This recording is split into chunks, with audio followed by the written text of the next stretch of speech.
I never imagined my life would take such an unexpected and unsettling turn. As I stood in her lavish bedroom, my Arab employer, a woman in her mid-40s, held my hand firmly and said in a low, commanding voice, "Drink this milk and make me happy." For a moment I froze, unable to comprehend what I had just heard. My eyes widened in disbelief as I stared at her face, trying to discern whether this was some kind of twisted joke. Was I mishearing things? Had I misunderstood her? But then she repeated her words, her tone unwavering, and my mind went blank. My heart pounded furiously as reality began to sink in. This wasn't a joke. This was real. Her eyes, intense and burning with desire, locked onto mine. They weren't the kind of eyes that allowed for doubt. Her expression carried a mixture of longing and determination, making it clear that she wasn't going to take no for an answer. I was paralyzed, my thoughts spinning. This woman, who I had thought was simple, kind, and gentle, was someone entirely different beneath the surface. The polite and composed facade she presented to the world was nothing more than a mask. Behind it lay someone who harbored a side I had never imagined. The air in the room felt heavy, suffocating. I had taken this job like any other, believing it to be an ordinary opportunity to make a living. When I first arrived in Saudi Arabia, I had struggled endlessly, taking whatever work I could find just to scrape by. My earnings barely covered my own needs, and the little I sent home was just enough to keep my family from starving.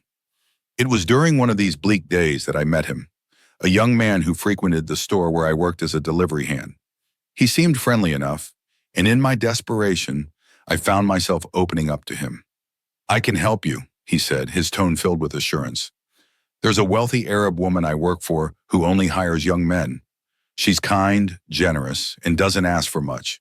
If you follow her rules and do as she says, she'll pay you well, more than enough to support yourself and your family. You'll live in comfort, and she'll take care of everything. Think of it as getting paid for an easy life." His words were a beacon of hope in my otherwise desolate existence. The idea of earning enough to not only survive but thrive seemed too good to be true. "Just be obedient," he added with a smirk. "Do whatever she asks, and she'll treat you like royalty." Without thinking twice, I agreed. The desperation to escape my circumstances blinded me to any suspicions. At that time, I thought nothing of the peculiar conditions he mentioned or the way he seemed to measure my reaction with every word. And now, here I was, standing in the bedroom of that same employer. A woman who exuded sophistication and power, but whose intentions were far from innocent. The room was eerily silent except for the sound of my shallow breaths. My thoughts raced. Was this what she had hired me for? Was this her intention all along? The realization hit me like a punch to the gut. Her gaze didn't waver. She stepped closer, her demeanor calm yet commanding. Her presence felt suffocating, as though she could see right through me. I felt like prey, cornered by a predator who knew exactly what she wanted. I wanted to run to escape this surreal nightmare, but my feet wouldn't move. I was trapped, both physically and mentally. "Drink," she said again, her voice firm. In that moment, I wasn't just staring at her. I was staring at my own reflection in the ornate mirror behind her. A man who had come to this land with dreams of a better life, now standing on the precipice of something that could destroy him. What had I gotten myself into? I thought I had found the opportunity of a lifetime, a chance to finally support my family and live a comfortable life myself. That young man's offer felt like a blessing. I thanked him profusely and followed him without a second thought, resolving in my heart to do whatever it took to keep this job and make my new employer happy. As soon as I arrived at the house, the Arab woman took one look at me and hired me on the spot. Her face lit up with a peculiar kind of joy, her eyes glinting with an almost unsettling gleam. She asked me a few questions before offering me the job, along with an advanced salary so I could send money to my family. Her generosity left me both elated and puzzled, but the happiness of finally securing a stable income overshadowed any doubts.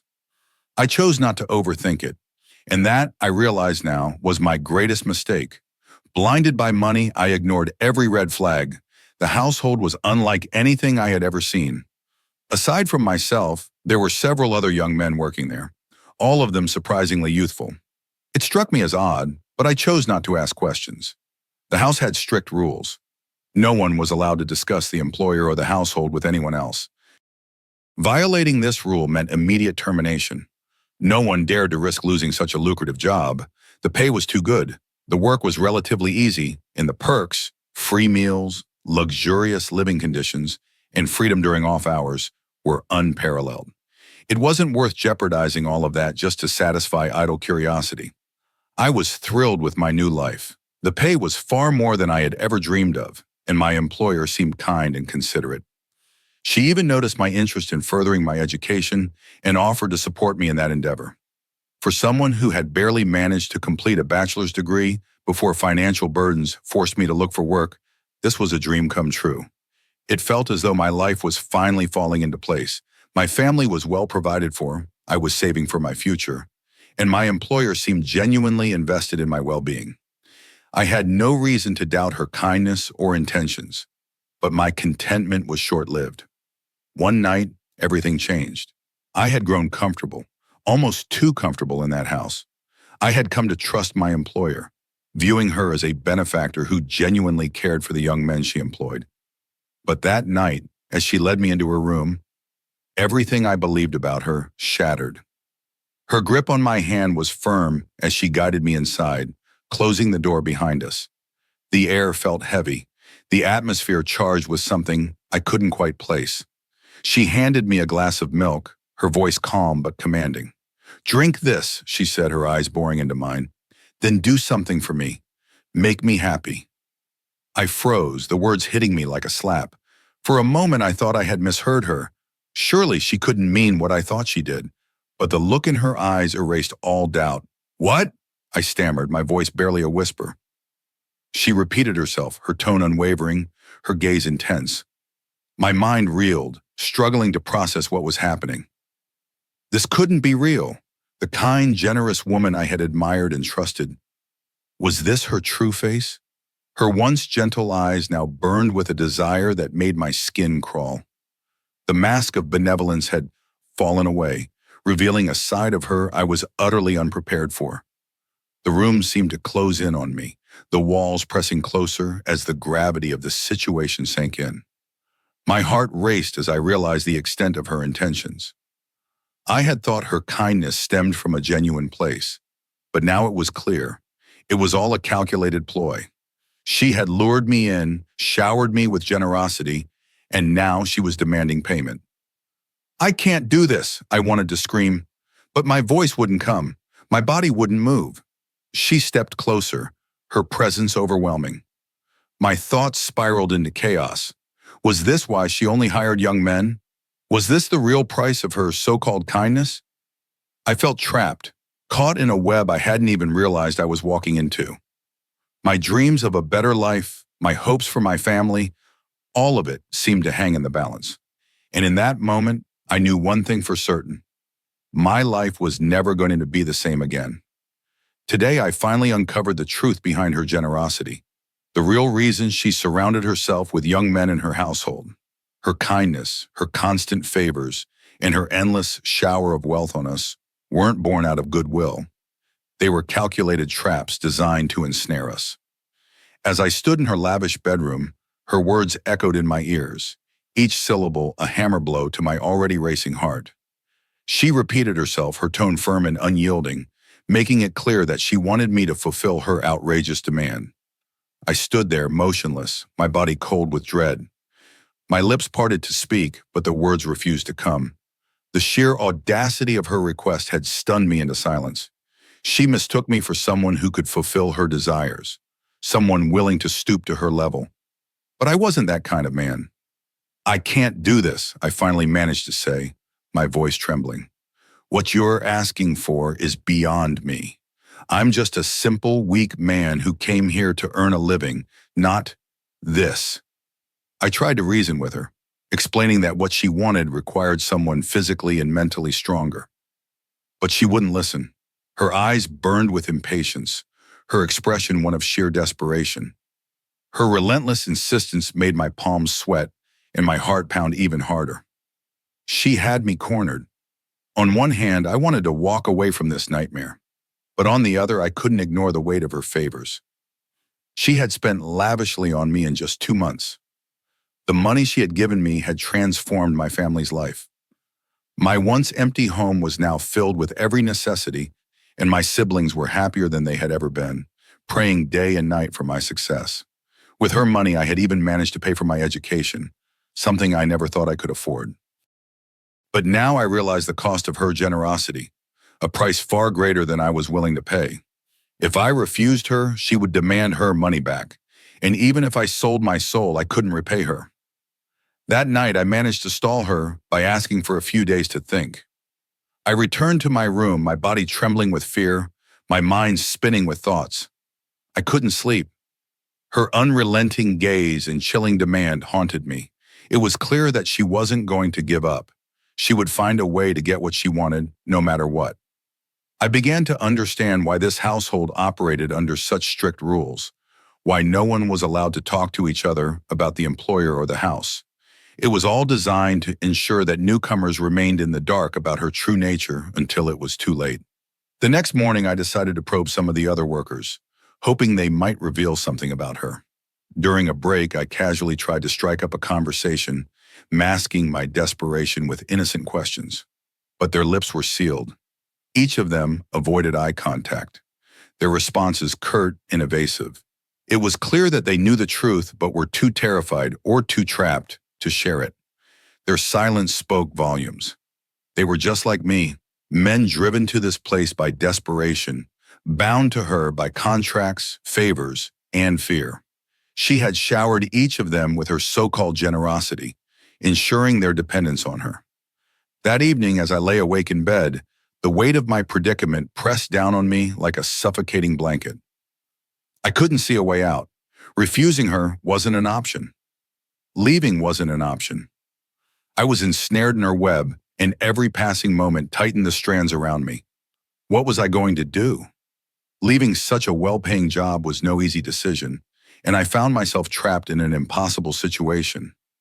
I desperately searched for a way to escape this nightmare, for a way to convince her to let me go and find someone else to fulfill her disturbing demands. For days, I tried stalling, pretending I needed more time to think, but her persistence grew unbearable. Every night, she would drag me into her room, hand me a glass of milk, and repeat her request. Her determination was maddening. I tried reasoning with her, suggesting she hire someone older and stronger who could meet her expectations. Surely there were men who would willingly fulfill her desires, but she refused to listen. It seemed as though she deliberately sought out poor, young men like me, those who would be crushed under the weight of her generosity and silenced by her subtle threats. I couldn't understand her twisted logic. To me, she appeared unhinged, a woman consumed by her own psychological torment. And yet there were moments when her face betrayed a sadness so deep that I almost pitied her.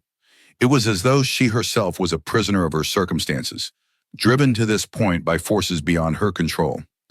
After much deliberation, I decided to confront her. The next time she took me to her room and handed me the glass of milk, I silently drank it and then looked her in the eye. "I'll help you," I said, my voice steady. "But first, I need to know everything about you." She stared at me, surprised by my response, and after a moment of hesitation, she began to speak. "I was born into one of the wealthiest families in Saudi Arabia," she started, her voice heavy with emotion. "My father was a powerful man, one of the richest sheikhs in the region. We had everything: money, status, luxury. But what we didn't have was freedom." She paused, her eyes reflecting a mixture of bitterness and pain. "My father believed women were nothing more than property. He treated my mother like a prisoner, confining her to the house and denying her any interaction with the outside world. When we, his daughters, were born, we were raised the same way, educated just enough to read and write, but never allowed to step outside the walls of our home." Her voice faltered, but she continued. "As we grew older, my sisters and I were married off to wealthy families. My sisters were fortunate. They married kind men who gave them the freedom to live their lives. But my fate was different. I married a man just like my father, a man who saw me as nothing more than an object, a burden. He despised me because I was uneducated, but the vast wealth I brought with me silenced his complaints. Her eyes filled with tears as she recounted her story. When I gave birth to a daughter, it was as though my husband's tolerance for me evaporated completely. He didn't want a child from a woman like me. He believed that because I was uneducated, our daughter would turn out the same way. He wouldn't even let me near her. I was a mother, and yet I wasn't allowed to hold my own child. My heart broke every time I saw her from a distance, but my husband had no mercy. Her voice grew quieter, tinged with despair. And then he married another woman, a younger, educated woman who was everything I wasn't. My existence became even more meaningless in his eyes. He ignored me, humiliated me, and eventually he forced me out of the house entirely. I was left with nothing but my wealth and the memories of the family I had lost. She paused, taking a deep breath, as though summoning the courage to continue. Do you see now why I am the way I am? Why I long for the kind of connection that was stolen from me? I've been trapped in this loneliness for so long that I don't even know what it feels like to be cared for anymore. That's why I do what I do. I hire young men like you, not because I want to hurt anyone, but because I'm trying to fill the void left in my life. Her words hung in the air, heavy and suffocating. I listened in stunned silence, my mind reeling from the weight of her confession. I had come into this job with dreams of a better life, only to find myself entangled in the broken world of a woman who had suffered immeasurable pain. And yet her pain didn't justify what she was asking of me. In that moment, I realized the depth of her desperation, but I also knew that fulfilling her demands would come at the cost of my own soul. What was I going to do? She was an educated and sharp woman. As soon as she entered my husband's life, she began influencing him. She advised him to keep me in a separate house, arguing that if my daughter remained near me, she would grow up just as uneducated as I was. My husband, captivated by her words, followed her advice and confined me to a gilded cage. I begged him, pleaded with all my heart, promising that I would raise our daughter exactly as he wanted if only he let me stay close to her. But he remained unmoved. Instead, he locked me away here and issued a chilling threat. If you try to go against me or make trouble, I will stop sending you the videos and pictures of our daughter that you treasure so much. I had never held my daughter, never seen her in person. I only knew her through the pictures and videos my husband sent me. Out of fear, I stopped arguing and resigned myself to this lonely imprisonment. But my motherly instincts refused to be silenced. Every time I saw her picture or watched her videos, the yearning to hold her in my arms grew unbearable. My heart ached to feel her close, but my husband was too powerful. No matter how much I tried, I couldn't reach her. That's why I resorted to this. I began employing young, desperate men, showering them with favors and money, hoping to convince one of them to secretly reunite me with my daughter. I set strict rules to ensure that no one outside the house would discover the truth. If my husband found out, he would cut off even the small connection I had to my child. Tears streamed down her face as she poured her heart out to me. Her voice trembled with desperation. I've begged every man I hired, but none have succeeded. They all failed in the face of my husband's reach and power. Every time my hope shattered. As I listened to her story, my heart ached. I had always thought that wealth and power shielded people from pain. But here was this woman, drowning in wealth yet shackled by loneliness, longing for a simple moment with her child. After a long silence, I spoke. I understand your pain. You're a mother, and I can see the agony you're going through. But you must also understand my position. Your husband is as cruel and powerful as you say, and we, the young men you hire, are neither strong nor resourceful enough to defy him. If one of us were caught, it would bring disaster not only on us, but also on you.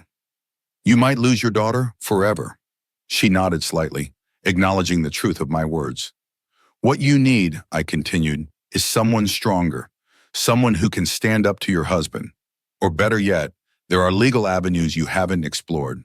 Have patience and trust me. Let me look into this. Perhaps there's a way to get your daughter back without putting anyone at risk. She looked at me with a mix of hope and confusion.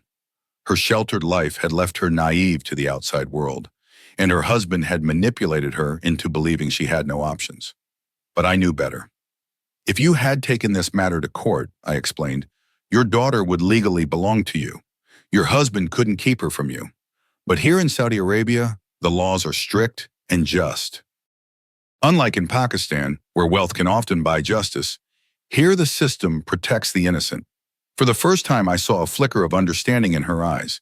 She hesitated but eventually agreed, giving me permission to explore whatever path I thought was best. Her desperation to see her daughter outweighed her doubts. As I left the room, I felt a heavy responsibility settle on my shoulders. This wasn't Pakistan, where influence and money dictated outcomes. Here the law was a double-edged sword, strict but fair. If I could find the right way, perhaps I could reunite this broken mother with her child and free us both from this nightmare. But the stakes were high, and failure wasn't an option. The moment I realized that the law could be our strongest ally, I wasted no time contacting a skilled lawyer. To my relief, the lawyer confirmed my suspicions.